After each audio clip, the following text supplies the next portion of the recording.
Nolan is the kindest soul. He never met a stranger. He loved everybody. He didn't care if you were black, white, purple, green, looked like a marshmallow. Like, he just wanted everyone to be in peace with one another. There is one detail in the Nolan Wells case that keeps pulling people back in, even after everything else has been picked apart online. It's not the boat, it's not the friend group, it's the girl on the north end of Horn Island, the last person investigators say Nolan was with before he disappeared for good. Everyone following this case already knows the outline. 18-year-old Nolan Xavier Wells went out to Horn Island on the 4th of July with a group of friends. 2 days later, he was dead.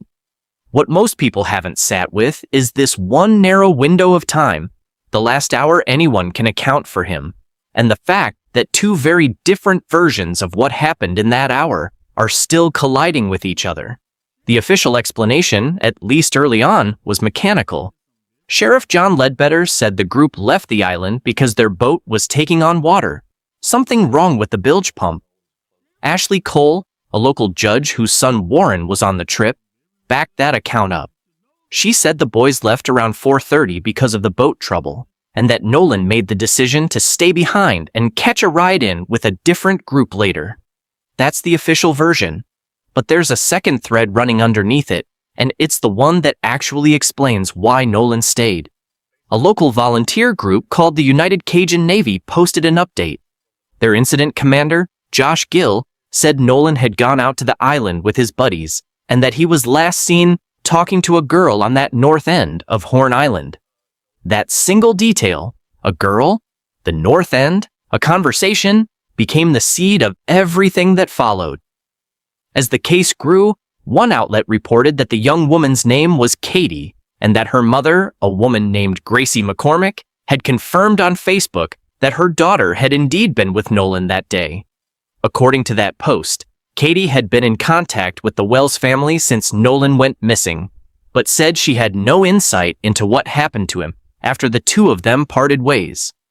If that account is accurate, it means the last confirmed human contact anyone has been able to attach a name to, before Nolan vanished into a 2-day search and, ultimately, into the water off Horn Island, was a conversation with this young woman, not his friends leaving.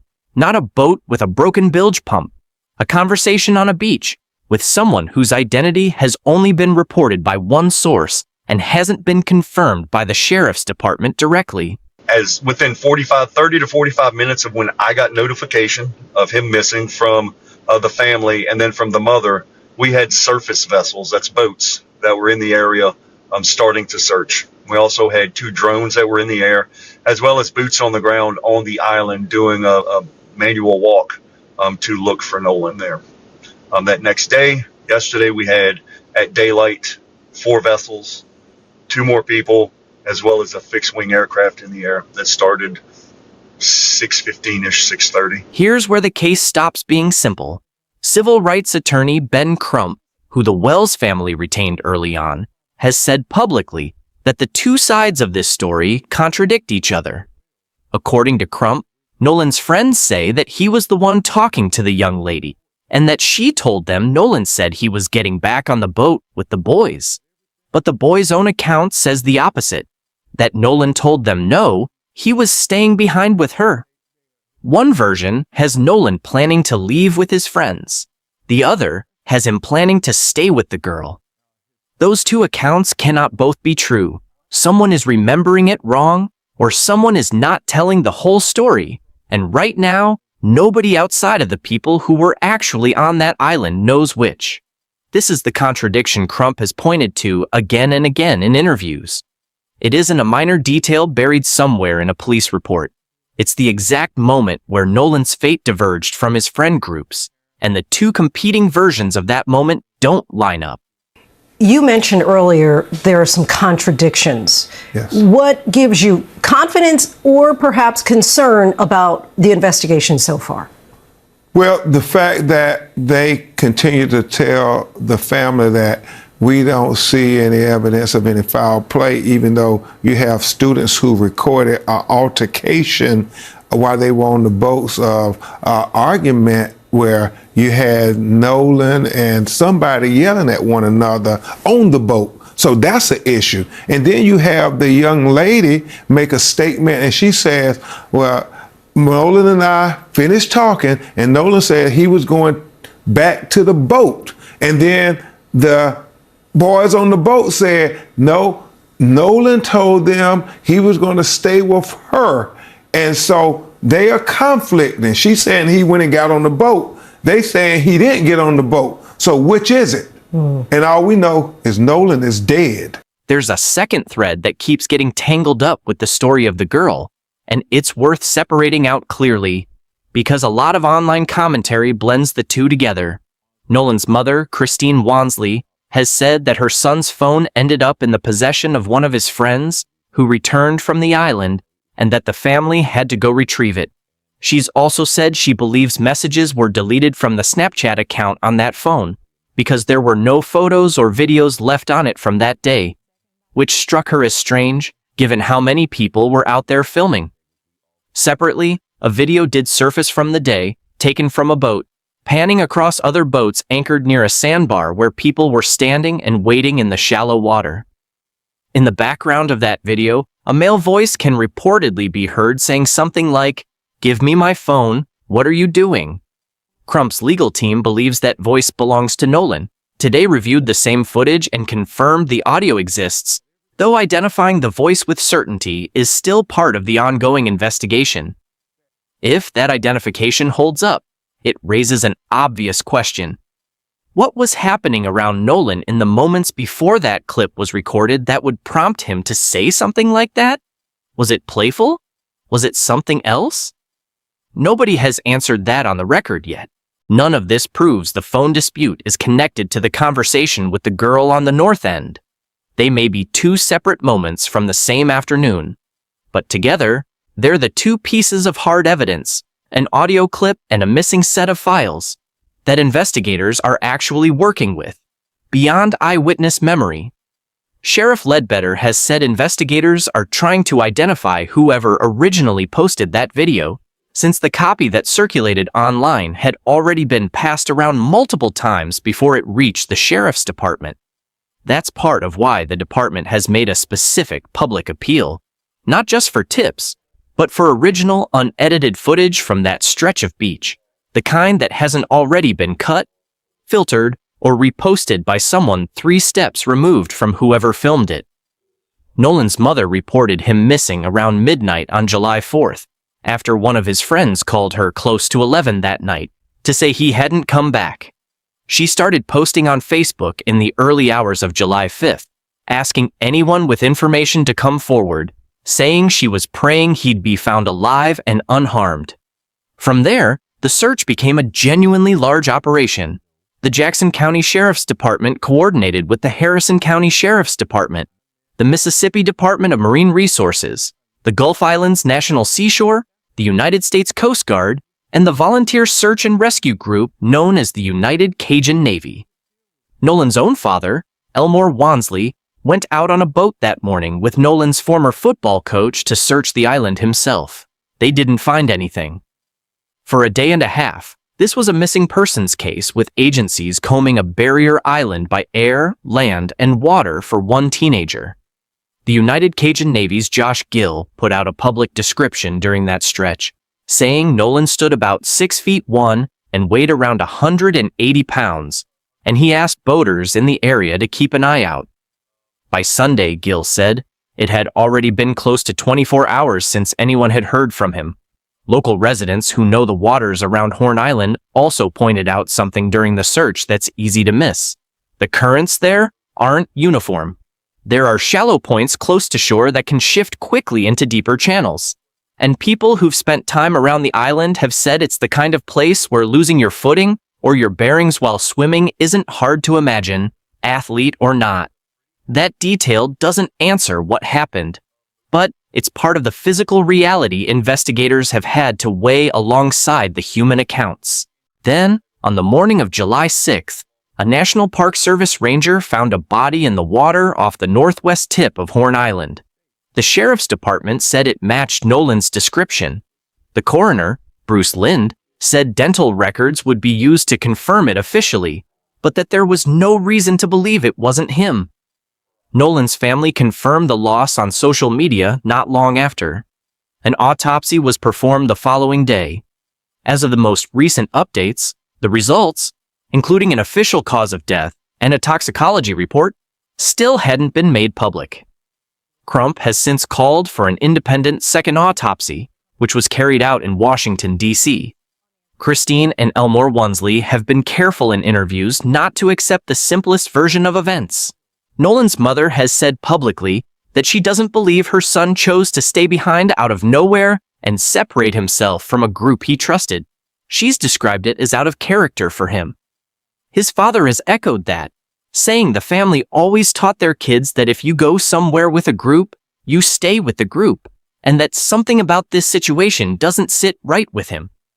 There's also a detail Elmore has brought up publicly about the boat keys.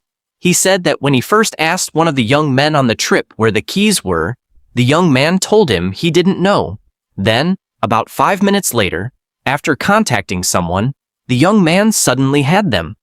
Elmore has said that moment is when he started to lose trust in the story he was being told. None of this is proof of wrongdoing, but it's the kind of small inconsistency that, when you're a parent trying to piece together your son's last hours, doesn't just go away. Crump has said the sheriff's office hasn't yet told the family whether investigators suspect foul play. The sheriff's department, for its part, has said the case remains active and ongoing and has asked the public directly for help, specifically for any unedited photos or video taken on the northwest tip of the island that day, and for anyone who heard an argument or saw unusual activity to come forward. Ledbetter has also pushed back against some of what's been circulating online, releasing a statement asking people to stop spreading unverified information while the department works through eyewitness accounts and physical evidence. Reporters covering the case have said that many of the young people who were on Horn Island that day are reportedly reluctant to speak publicly, worried that anything they say could either put them under investigation or drag them into the media storm that's already surrounded the case. It's impossible to talk about this case honestly without talking about why it exploded online the way it did. Nolan was the only black person in a friend group that was largely white, on a remote island with no cameras, no staff, and no way to call for help. He didn't come back, they did. That image alone in Mississippi carries weight that a lot of people outside the South and outside black communities don't immediately register. Commentators have pointed out that Ocean Springs, where Nolan's family lives, is close to 80% white, and that the history of racial violence in that state isn't something people there read about in textbooks. For a lot of families, it's lived experience, passed down directly. Author and scholar Ibram X. Kendi was among those who weighed in publicly, pushing back on a strain of online commentary that criticized Nolan for going out to the island as the only black person in an otherwise white group in the first place, arguing that framing shifts blame onto the victim rather than onto whatever actually happened to him. That back and forth alone shows how much this case has become a stand-in for a much bigger, older conversation, even before the facts of Nolan's death are settled. Some commentators have drawn a direct line to the 2018 death of Tamla Horsford in Georgia, a black mother of 5 found dead in a backyard after an overnight party where she was, again, the only black person among a group of white acquaintances. That case was never fully resolved to the family's satisfaction, and it's become something of a reference point for people trying to make sense of what's happening with Nolan. To be clear, none of this proves foul play in Nolan's case. Authorities haven't confirmed it, and the family's own attorney has said as much. But it explains why a story about a missing college athlete on a 4th of July trip turned into a story that public figures like Reverend Al Sharpton, Tyler Perry, and Colin Kaepernick all felt compelled to step into. Perry has reportedly offered to personally cover funeral costs for the family. A GoFundMe originally set up by a family friend, which Christine later took over herself, surpass $380,000 within about a week. Money the family has said will go toward funeral and memorial expenses. Christine has used that same page and her personal social media to thank the community, the United Cajun Navy, and local law enforcement for their support, even as she's continued pushing for real answers about how her son actually died. At the same time, she's asked for a measure of privacy for her family while they grieve, a request that's been difficult to honor given how far this story has already traveled. So, who was the girl? Right now, the honest answer is, we know less than the headlines suggest. One report has named her. Her mother has confirmed she was there and says she's been in contact with the Wells family, but has no explanation for what happened after she and Nolan went their separate ways. The sheriff's department itself hasn't publicly named or charged anyone, and has specifically asked the public not to spread unverified information while the investigation continues. What we do know, with more certainty, is that the story of what happened in the final hour before Nolan was left alone on that island splits into two irreconcilable versions. One where he chose the boat and one where he chose to stay. And somebody's account of that moment isn't matching up with the physical reality of what happened next. Add to that a phone with deleted content, an audio clip investigators are still trying to verify, and a family that says small details, like who had the boat keys and when, have already cost them their trust in the story they were first given. That's not a resolved case.